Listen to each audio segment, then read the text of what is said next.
Bom, de uso amplamente difundido nas formulações cosméticas, os surfactantes, também chamados de tensoativos, eles são substâncias afifílicas, são capazes de diminuir a tensão superficial, alterando as propriedades interfaciais e superficiais de um líquido.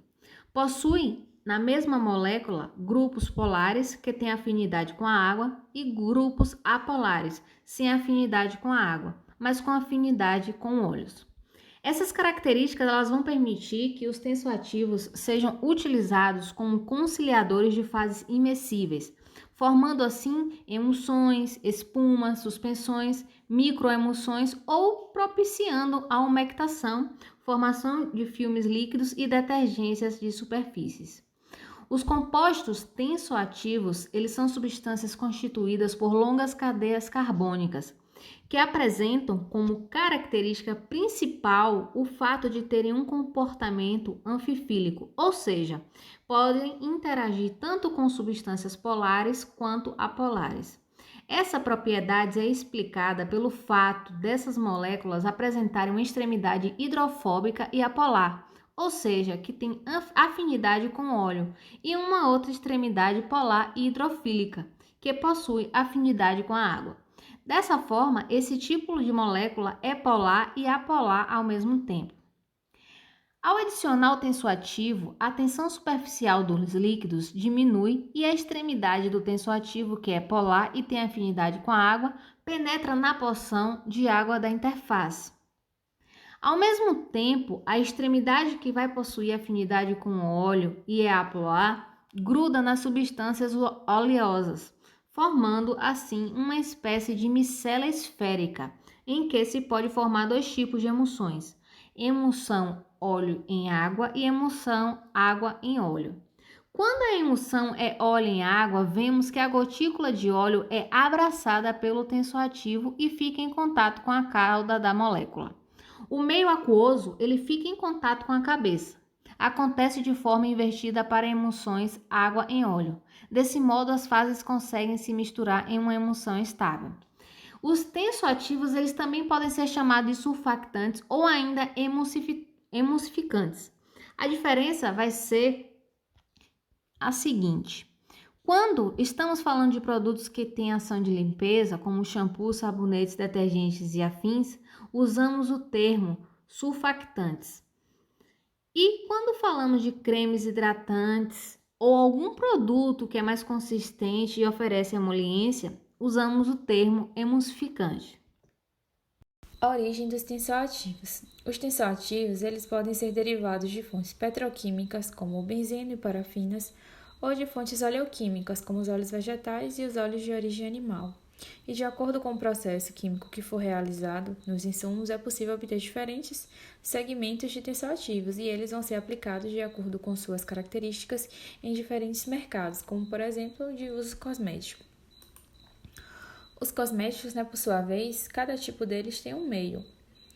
As tinturas e tonalizantes, por exemplo, têm o seu meio com pH básico para poder promover a abertura das escamas capilares e depositar a coloração na estrutura. Já os condicionadores têm uma ação contrária.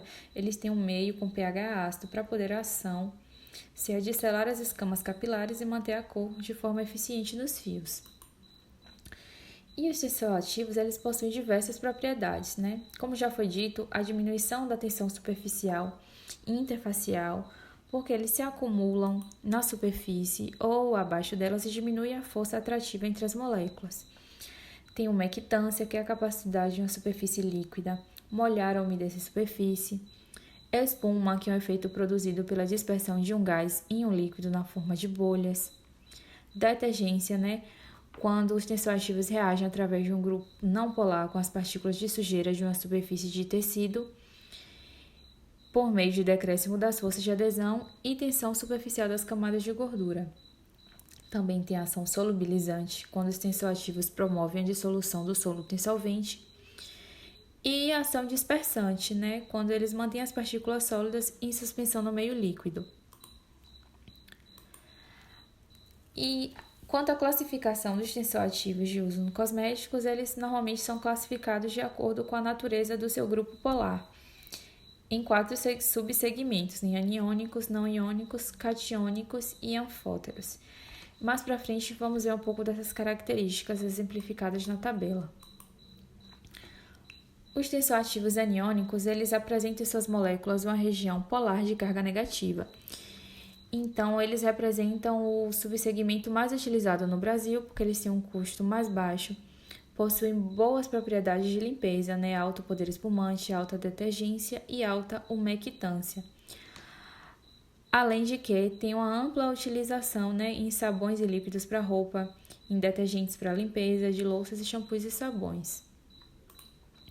Quanto aos tensoativos não iônicos, eles possuem grupos hidrofílicos sem cargas, então possuem diversas aplicações porque eles têm um conjunto amplo de propriedades físicas, como alto poder da redução da tensão superficial e interfacial, elevada resistência à dureza da água e baixa irritabilidade à pele e aos olhos, apresentam menor poder de detergência e espuma.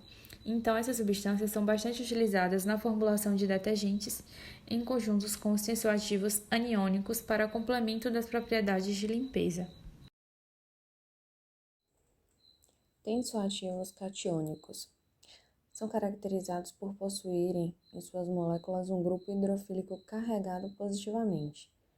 Possuem baixo poder detergente, mas são os que apresentam a mais alta capacidade de aderência às superfícies sólidas, mesmo após a retirada da solução do tensoativo. Nas formulações, podem ser usados como agentes antiestáticos e também antibacterianos. As principais aplicações são a limpeza industrial e institucional, como amaciante, como detergente. Além disso, eles também podem ser aplicados como agente anticorrosivo para o aço, coletor de flotação mineral, dentre outras utilidades. Os tensoativos anfóteros possuem na mesma molécula grupamentos positivo e negativo. Não só boas propriedades de tensão superficial e concentração de partículas, mas também da umectância e penetração. Eles costumam ser usados em formulações junto com os tensoativos aniônicos para reduzir as irritações dermatológicas dos produtos, como o caso dos sabonetes. Curiosidades: as demandas ambientais e do mercado tornam a produção de tensoativos naturais e ou a partir de matérias-primas naturais uma alternativa promissora no segmento cosmético. Isso se renova constantemente. Os biosurfactantes se mostram como os tensoativos naturais de maior destaque, sendo possível identificá-los como os produtos mais promissores. O nosso país, o Brasil, é o quarto maior consumidor de produtos cosméticos e de higiene do mundo.